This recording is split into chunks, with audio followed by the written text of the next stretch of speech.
Welcome to Testimonies, where we share stories of the amazing ways the Lord has provided for Texas injection molding. This story was a couple weeks after we had started the business. It became very apparent that we needed a tool shop. The tools that we had not been well maintained. The water lines were blocked. In many cases, if it was an 8-cavity mold, a few of the cavities weren't running or they were shut off. There was a day that I walked out on the shop floor and there was a guy that had one of the molds that was broken open. He was squatting on the ground. He had some metal shears and trimming out a Sprite can.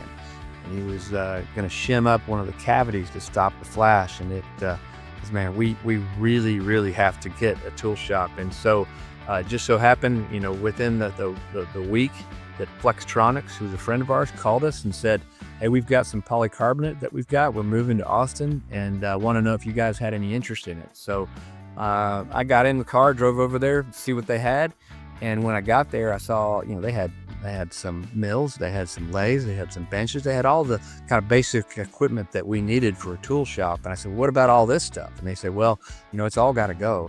And so I said, "All right." So we put scrounged together what nickels and dimes that we could put together and made an offer for it, and they accepted it. The very next week, I was able to sell that polycarbonate and make enough money to essentially get the tool shop for free. And so just an amazing way that the Lord provided at a great time of need. And it was a real encouragement to us, and I hope it's an encouragement to you. So tune in to the next time when we share more stories of the amazing ways the Lord has provided for Texas injection molding.